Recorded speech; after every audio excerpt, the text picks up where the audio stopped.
because I was raised by family men. Yeah. You know, my grandfather, Hawatha, my father, like these were people that, you know, family was important to them, and it's also very important to me. Of course, D'Angelo and I were very good friends, but I need for you to know that as wonderful as that friendship has been, it came with a lot of challenges. And I'll tell you the nature of the industry based on a secret that I recently found out from someone who is credible, that let me in on some things that I didn't know even up until lately. And I have to tell you, it was shocking just to find out. But in any event, I will share them with you and let you know the devil don't play fair. Morning, like 6 in the morning, I still get up on the early schedule. And like, damn, she ain't call me, you know. That fucks me every day. Like, she don't call me in the morning, so I go. I'm in my phone, I'm like listening to some voicemails she sent me, all that. Like, you know, I'm just, you know, motherfuckers around, like fake ass friends, family, you know, like just bullshit people, you know, was taking this moment for an attention moment, you know. I seen it. We all seen it. Your actions were on full display. Full display. But no more. Y'all folks do not get to use. You don't get to take advantage. You don't get to abuse my mother's kindness, my heart no more. Shit is done. So I hope y'all got your shit off the last 2 weeks. Somebody sent me a video about the truck driver, which is something I already knew, but I appreciate you sharing that with me.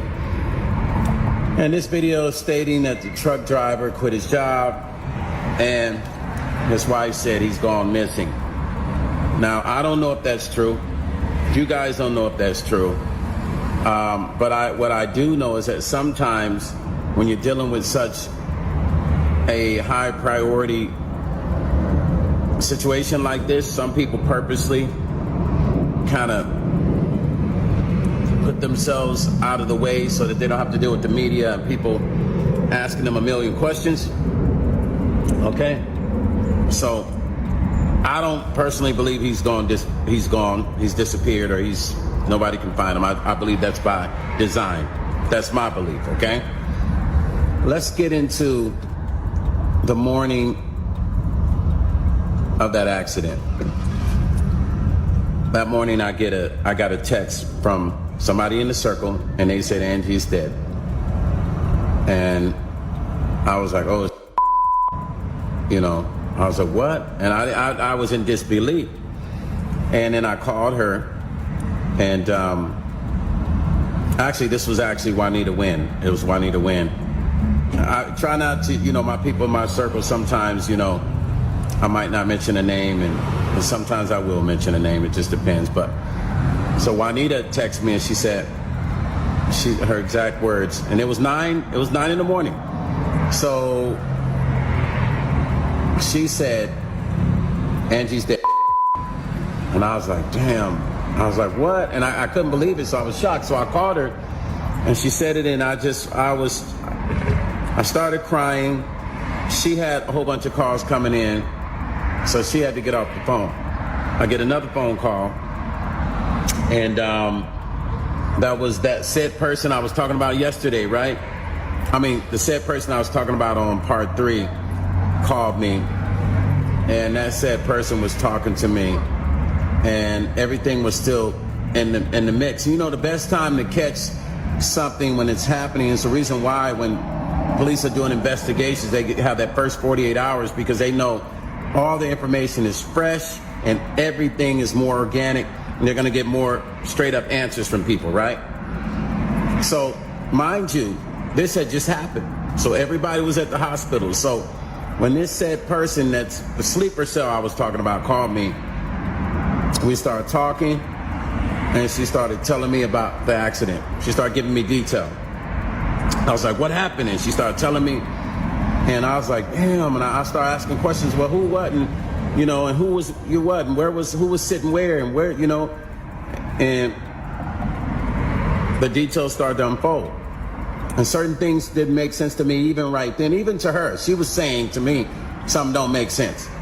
She even told me that well, later on, I'll talk about that. But anyway, so she's telling me what happened, and I'm like, dang, that's just kind of crazy. And, you know, this person got hurt. Everybody else is alive. Angie's gone. I said, damn, that's weird. I was like, it's kind of weird. I said, damn, Angie's the only person that passed away? Yeah. So she was like, yeah. She's like, and she was saying that stories didn't match, that one person was saying this, somebody said they had held Angie. The other person said they were the ones that held Angie, was like lifted her up or something like that, man. And I was like, well, what's the story? And she was just like, I don't know. She said, nobody know. First of all, she was saying everybody in the van didn't know anything. She said, well, they can't remember nothing. That's what she said. She said, well, nobody can remember anything. And I said, well, dang. I said, well, that's kind of strange. And the ones that did say something, the stories were conflicting with each other. One person said they did this, the other person said that they did that, right? And I thought that was interesting. Now, in the middle of her telling me these stories, sorry, you guys, here, looking all crazy. Anyway, in the middle of her telling me these stories, she said something strange, man. Like, the detectives were in the hospital. I could hear them talking in the background. I couldn't make out what. I don't even think they knew she was on that phone. I'm gonna be honest with you. I don't think that the detectives knew that she was on the phone, because if they were, I don't even think they would have been talking to her or saying certain stuff. But I could hear the guys in the background, and she ended up saying she was gonna step outside or something like that. But so she started saying some of the strangest shit. She started saying, she said, well, she said, and the driver, that's what she said. She said, and the driver. I said, and I'm crying. Now, mind you, this whole time we're talking, I'm crying at full speed. I'm crying at level 10, you guys. I'm screaming. I'm honestly, like, I haven't cried like this since my mom passed and my dad. So she said, you're on speaker. I said, I don't give up. I didn't care who was hearing me cry. And so she steps outside, I think, or outside of the area where anybody can hear her talking. She said, yeah, and the driver's acting kind of weird and stuff. That's what she said to me. She said something about his eyes was doing something. Then she said, then he acting all funny and because his girl is here with him, right?